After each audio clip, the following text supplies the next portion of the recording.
Bonjour, espérant que vous allez bien. Nous allons continuer avec notre chapitre 3 sur les tests et décisions statistiques. Alors, aujourd'hui, on va parler sur la comparaison des deux proportions. Dans la vidéo précédente, on a parlé de la comparaison de deux moyennes.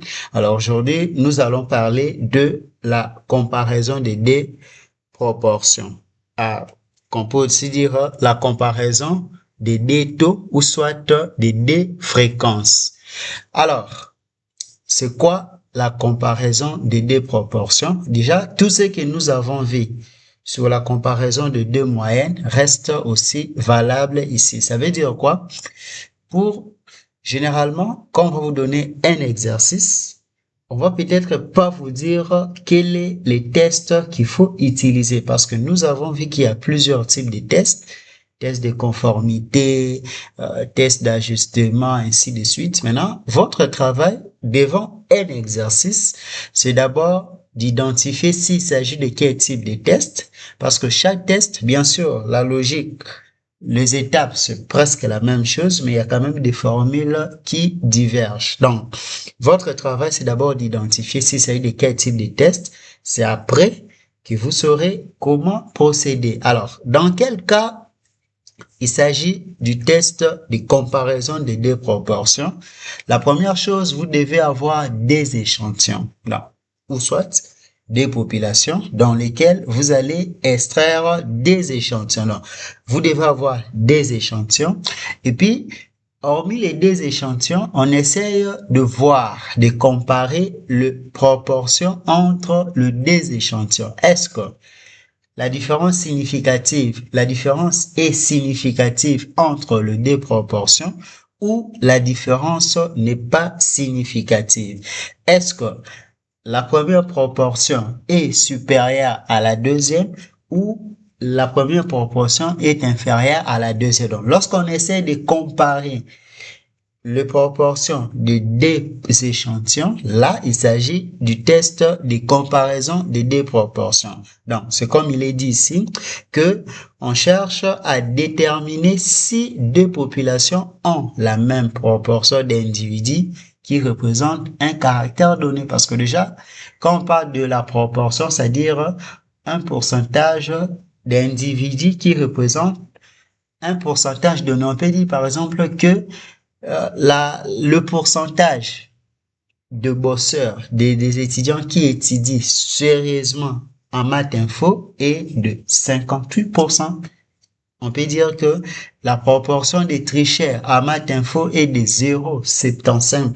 Donc, tout ça, alors, lorsqu'on cherche à comparer maintenant des proportions, ici des échantillons, c'est là qu'on va faire le test de comparaison des deux proportions. Ça peut être les taux de guérison des deux médicaments. Donc, on va comparer les taux de guérison des deux médicaments. On peut chercher à comparer euh, la proportion des défauts, la proportion de pièces défectueuses, par exemple, dans deux usines. On peut chercher à comparer les taux d'adhésion dans deux régions, ainsi de suite. Alors, quelques notations pour le test de comparaison de deux proportions. Ici, comme je viens de le dire, qu'on doit avoir deux échantillons. Donc, vous avez N1, c'est la taille du premier échantillon. N2, c'est la taille du deuxième échantillon. Deuxième chose, il y a P1, P2. P1, c'est la proportion dans la première population, ce qui est inconnu. Et P2, c'est la proportion dans la deuxième population. Et ça, vous avez les proportions dans les échantillons.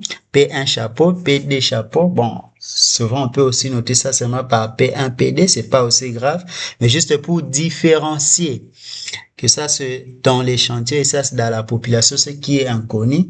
On va utiliser P1 chapeau, P2 chapeau pour des proportions observées dans l'échantillon. Et autre chose, parce que, regardez, euh, ici, quel est, par exemple, euh, les taux d'adhésion? Supposons que les taux d'adhésion P égale, par exemple, à 0,52. Ça, dans la loi binomiale, ça c'est le succès. Quel est le taux d'adhésion? C'est de 0,52. Alors, l'événement complémentaire, c'est la non-adhésion. Donc, c'est ce qu'on va noter par qui. Et comme les deux sont complémentaires, ça sera, rappelez-vous qu'à des événements qui sont complémentaires, P plus qui donne 1 ou bien 100%. Alors, on peut tirer qui pour avoir quoi? Qui égale 1 moins P. C'est ce qu'on a essayé de faire.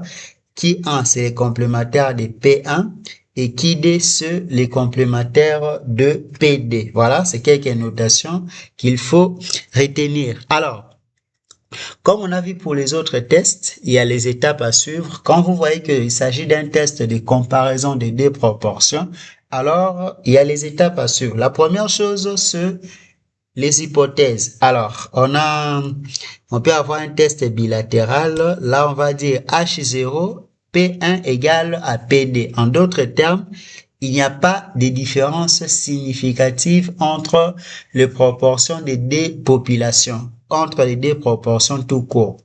Et l'hypothèse alternative, on va dire que P1 est différent de PD, c'est-à-dire il y a une différence significative entre les deux proportions. Donc, ici, avec les tests bilatérales, c'est juste savoir si il y a les deux proportions sont différentes ou pas. On ne cherche pas à savoir qui est supérieur à l'autre. Est-ce que c'est différent ou c'est la même chose? Là, c'est le test bilatéral. Deuxième formulation d'hypothèse, on peut avoir le test unilatéral gauche. Rappelez-vous, l'hypothèse nulle est toujours une hypothèse simple. Donc ici, P1 égale PD, pas de différence significative. On peut dire que P1, c'est-à-dire la première proportion, est inférieure à la deuxième proportion. Ça, c'est le test unilatéral. On cherche à voir si P1 est inférieur, c'est-à-dire la deuxième proportion est inférieure à la première proportion, la première proportion est inférieure à la deuxième. Et enfin, on peut aussi avoir le test unilatéral droit. Alors là, l'hypothèse, ça sera toujours P1 égale PD, pas de différence significative. Et l'hypothèse alternative, ça sera P1 supérieur à PD. En d'autres termes, la deuxième proportion est supérieure, la première, pardon, est supérieure à la deuxième. Donc, c'est ça. Et rappelez-vous, dans tous les cas, c'est ce que je ne fais que répéter, l'hypothèse nulle stipule toujours l'égalité. Donc, c'est une hypothèse qui est simple. C'est au niveau de l'hypothèse alternative qu'on peut avoir différent, supérieur, soit inférieur. Donc, ça, c'est la première chose à faire. Il faut poser les hypothèses. Donc, ça dépend de ce que vous voulez tester. Rappelez-vous de ce que j'avais dit dans la vidéo précédente. Le point de départ d'un test d'hypothèse, c'est l'affirmation. Donc, l'hypothèse alternative va dépendre de l'affirmation. Alors, après avoir posé les hypothèses, deuxième étape, on calcule la statistique. Là, il n'y a pas de problème. Alors, Z égale, attention, il y a une condition là-bas. Alors, Z égale P1, c'est la proportion dans le premier échantillon. PD, proportion dans le deuxième échantillon sur la racine carrée de P1 multiplié par qui 1 sur N1, la taille du premier échantillon, plus PD multiplié par qui D sur ND, la taille du deuxième échantillon. Voilà. Ça, c'est dans le premier échantillon. Alors, ça, c'est le complémentaire. On a vu ça. Alors, c'est quoi la condition pour appliquer ce test? Regardez, il faut que N1 multiplié par Q1 soit supérieur ou égal à 5. De même aussi, N1, pardon, multiplié par P1 soit supérieur ou égal à 5. De même aussi, N1 multiplié par Q1 soit supérieur ou égal à 5. Pareil pour le deuxième échantillon. Et que les deux échantillons soient comment? Indépendants. Voilà, c'est la condition pour appliquer ce test. Rappelez-vous de cette forme. Ça, c'est la deuxième étape. Première étape, on pose les hypothèses. Deuxième, on calcule la statistique qui est donnée par cette formule. Voilà, à retenir. Et n'oubliez pas la condition. Après ça, maintenant, il faut choisir la valeur critique alpha. Ça, on n'a pas donné dans l'exercice, c'est 5%. Alors, et vous allez faire la lecture dans la table normale des Z1 moins alpha sur 2. Et dans ce tableau, vous avez quelques valeurs critiques. pour le seuil déjà souvent donné, par exemple 10%, ça c'est 5%, 2% et 1%. Alors, si c'est les tests bilatéraux, je vais aussi vous montrer comment on fait la lecture de la loi normale quand il s'agit du test unilatéral, ça viendra. Alors, si c'est les tests bilatéraux, si alpha égale 5%, je vous avais montré ça dans une vidéo, comment trouver ça, ça sera 1,96 ou 960 parce que 0 après la virgule n'a pas d'importance. Si z égale 10%, ça sera 1,645 et si z égale 0,2%, ainsi de suite. Ça, c'est pour le cas des bilatérales. Alors, unilatéral, je crois, pour aller vite, rappelez-vous, je vous ai expliqué comment on fait la lecture de unilatéral avec les tests des students. Alors, pour les tests de la table de la loi normale, c'est pareil aussi. Rappelez-vous, on avait multiplié alpha par d. Donc, quand c'est 5%, ça sera 0,10. Donc, quand c'est unilatéral, ça sera cette valeur pour 0,5. Voilà. Maintenant, après avoir choisi les seuils, trouver z de 1 moins alpha sur d, on a la statistique z qu'on note aussi z calculé. La dernière chose à faire, c'est la règle de la décision. Est-ce qu'il faut accepter H0 ou soit il faut rejeter H0? Alors, la règle est là. Vous voyez que la règle ne change pas. Dans le cas du test bilatéral, on accepte H0 si Z calculé en valeur absolue est inférieur à Z tabulé. On avait aussi dit c'est si Z appartient dans l'intervalle de moins Z1 moins alpha sur D à Z de 1 moins alpha sur D. Donc, si Z appartient dans cet intervalle, on accepte H0. Ça, c'est si c'est bilatéral. Je vous ai maintes fois expliqué quand est-ce qu'on parle des bilatérales. Regardez les anciennes vidéos. Et au cas contraire, on va rejeter H0. Ça, c'est dans les cas des bilatérales. Dans les cas d'unilatéral, donc si c'est inférieur, là, on va accepter H0 si Z est supérieur ou égal. Et dans les cas de supérieur, on accepte si c'est inférieur ou égal. Et au cas contraire, on va rejeter. Voilà. C'est ça, la règle de décision. Alors, on fait quand même un exemple numérique pour essayer de mettre en pratique tout ce qu'on a parlé. On dit, un laboratoire teste l'efficacité des deux vaccins. On a des vaccins. Alors, on veut tester l'efficacité des deux vaccins. On applique ça sur 200 patients. Pour le premier vaccin, donc je viens ici, on a le vaccin A. La taille de l'échantillon ici, c'est 200.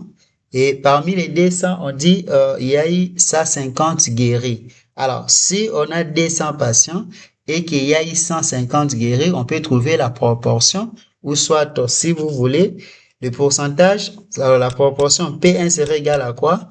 Ça sera 150, le nombre de guéris, sur le total qui est 200. Alors, le 0,0, ça tombe, ça va donner 3 sur 4, ça fait 0,75. Voilà, donc, pour le vaccin A, la proportion de la guérison est de 0,75. Alors, sur le vaccin B, la taille de l'échantillon, c'est 250. Et là, quelle est la proportion là-bas? On dit sur les 250 patients qui ont eu le vaccin B, il y a eu 175 guéris. Donc la proportion, ça sera cas favorable qui est 175 sur le total 250. Là, ça fait 70%. Voilà, donc on a les deux informations. Déjà à partir d'ici, je peux trouver qui 1 si vous voulez. Qui 1, ça sera 1 moins. P1 qui est 0,75, ça donne 0,25. C'est-à-dire comme il y a eu 75% des guéris, donc il y a eu 25% qui ne sont pas guéris. Ça, c'est l'événement complémentaire. Là, on peut aussi trouver qui D, ça sera 1 moins PD. Et PD, c'est 0,70, ça sera 0,30. Voilà. On a les deux informations. Maintenant, l'idée, c'est de vérifier est-ce que il y a une différence significative entre les deux vaccins ou il n'y a pas de différence. Ici, on veut juste savoir est-ce que les deux vaccins traitent de la même manière, il n'y a pas de différence, ou soit il y a une différence. Bon, on ne cherche pas à savoir quel est le vaccin qui est plus fort que l'autre, mais juste savoir est-ce qu'ils font la même chose ou ils ne font pas la même chose. Donc, on va commencer par les hypothèses. Hypothèse nulle, ça sera P1 égale à PD, c'est-à-dire il n'y a pas de différence significative entre les deux vaccins, ils font la même chose.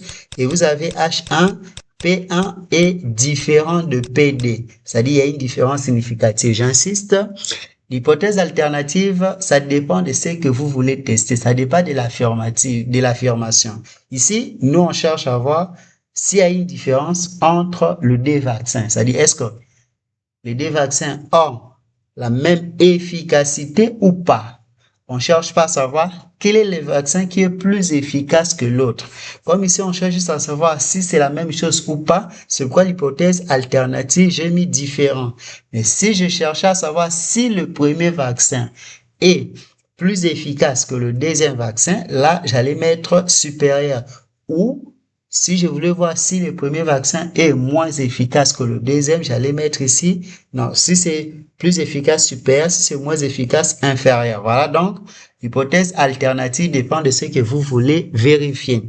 Alors, il s'agit du test de comparaison des deux proportions parce que j'ai des proportions des échantillons. Alors, qu'est-ce qu'on avait fait? Après avoir posé les hypothèses, l'étape suivante, c'est de calculer la statistique. Alors, Z était égal à quoi?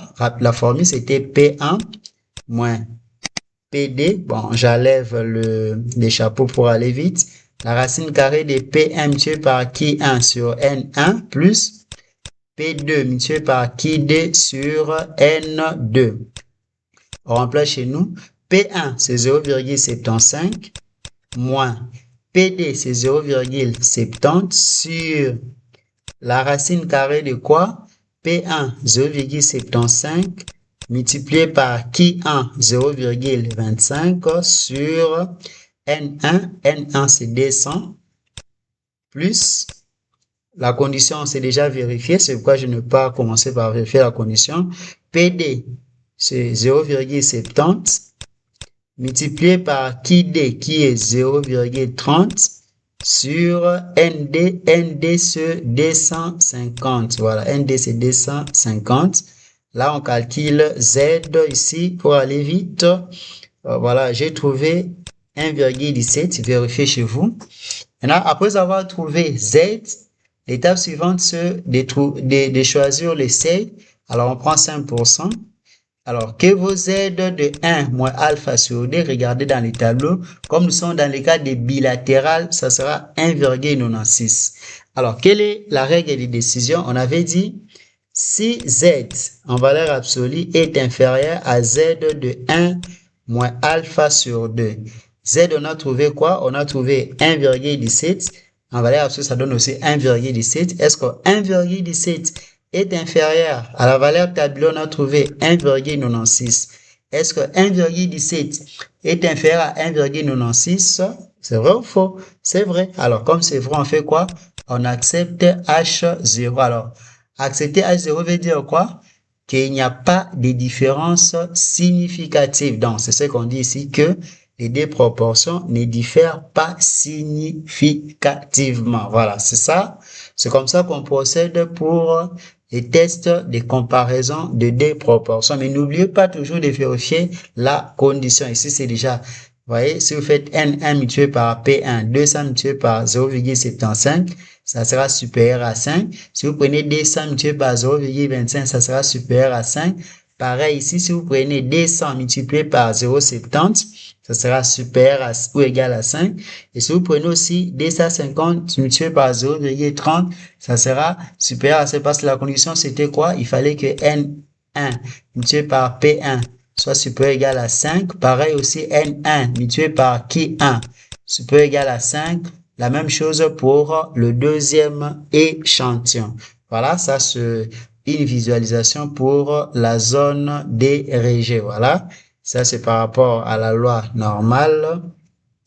Et dans quelle zone on accepte H0 et dans quelle zone on va rejeter H0. Voilà. Ici, parce qu'on a vu que si ça à partir dans l'intervalle, rappelez-vous, c'était Z de 1 moins alpha sur D Et là, vous avez Z de 1 moins alpha sur D. On avait dit que si c'est dans cet intervalle, si c'est ici, voilà, si c'est dans cet intervalle, si ça se trouve dans l'intervalle de Z1 moins alpha sur D, à ça, on accepte H0. Ça, c'est la zone d'acceptation de H0. Mais à l'extérieur, on rejette H0. Voilà. Et les 5 étapes sont là. Les hypothèses, on calcule Z, on choisit les seuils, on détermine la valeur critique dans la table normale. Ensuite, vous allez décider. Et voilà, voilà que je crois que c'était pas si difficile. Alors, une chose qu'il faut retenir est que les tests Z, ce qu'on vient de faire, s'appliquent quand les échantillons sont grands. Donc, quand c'est supérieur ou égal à 30 et surtout, si ils sont indépendants. Alors, une chose à ne pas oublier, et ça j'insiste ça dans chaque vidéo sur les tests statistiques, l'hypothèse nulle est toujours une hypothèse simple, c'est-à-dire ça suppose toujours l'égalité.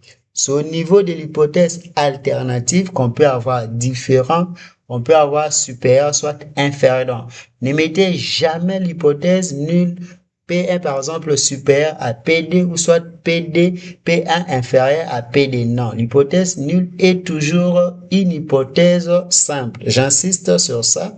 Et voilà. Et c'est par rapport au type de test qu'on va déterminer la zone de rejet. On a vu ça. Si c'est bilatéral, il y a la règle à suivre. Quand c'est unilatéral à gauche, il y a la règle à suivre. Unilatéral à droite aussi, il y a la règle à suivre. Et puis, voilà, il y a aussi la notion de plus-value ici. Bon, je n'ai pas développé ici parce que nous sommes dans la partie théorique. Mais je crois quand je vais faire ça, comment faire les tests statistiques avec par exemple, avec R, avec Python, je vais surtout insister sur la notion de plus-value ou soit je vais faire toute une vidéo qui va expliquer la notion de plus-value. Voilà. Et n'oubliez pas de vérifier les conditions de validité. Merci et à très bientôt.